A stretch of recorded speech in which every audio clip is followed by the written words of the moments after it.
Before the story begins, remember, some toys are created to bring joy, but a few are born with something else inside, something that should have never been awakened. Welcome to Tales from the Dark Room. The first scream echoed through the old apartment block at exactly 3:13 a.m. Myra shot awake, heart pounding, sweat cold on her forehead. She lived alone, no children, no visitors, so the tiny, now rhythmic footsteps she now heard, running across her living room floor, froze the blood in her veins. It was a sound that didn't belong, a violation of the silence she cherished. Tap, tap, tap. The soft, quick sounds were deliberate, almost playful, like a small child testing their speed on the wooden floorboards. She slowly, silently reached for her phone, her fingers fumbling with the screen. Using its dim light as her only guide, she slid out of bed and crept toward her bedroom door, straining to peek through the darkness into the hallway. The sound stopped abruptly. Silence descended again, thick and heavy. But then, a giggle. It was soft, high-pitched, and utterly wrong. It scraped against the inside of her skull, a sound of innocent joy twisted into something malicious. She whispered to herself, her voice a ragged breath, "It can't be back." 3 days earlier, Myra had stumbled upon a strange limited-edition Labubu figure at a dusty street market. The seller, an old woman with pale, milky eyes that seemed to look right through her, had issued a chilling warning as she wrapped the doll.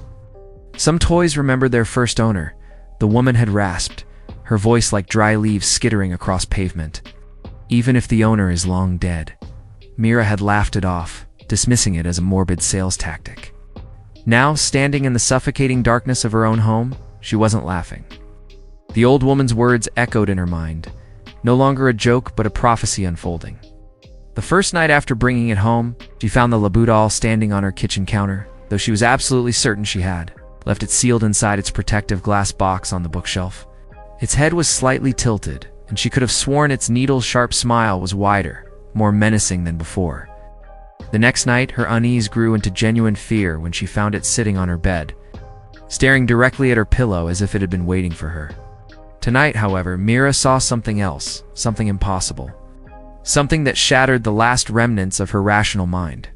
As she cautiously entered the living room, the doll, perched on the edge of her coffee table, turned its head toward her. It moved slowly, deliberately, its glassy, button-like eyes began to shine like wet ink in the faint moonlight filtering through the window. Its painted mouth, a permanent sharp-toothed grin, began to twitch. Then it stretched open, as if something inside were trying to crawl out, a silent, horrifying yawn that distorted its cute facade into a mask of pure evil. Myra stumbled backward, her breath coming in short, panicked gasps. She grabbed the only thing she could think of as a weapon, a heavy metal torch she kept by the door. With a cry that was half fear and half rage, she swung at the doll.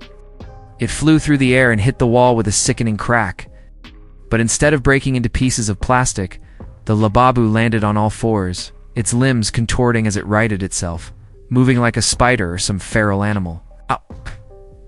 It then whispered her name, the sound a dry, sibilant hiss that seemed to come from the doll itself. Myra. Her legs went numb, turning to useless columns of flesh. The torch clattered from her nerveless fingers, rolling across the floor. The doll began to crawl toward her with jerky, unnatural motions, its small body scuttling across the wood with an eerie speed. In that moment of absolute terror, she remembered something, the old woman's final cryptic words. Labubu returns to the one who heard it first. But Myra hadn't heard it. She had just bought it. The realization hit her with the force of a physical blow. She wasn't the one Labubu wanted. The doll leaped at her, its tiny claws extended.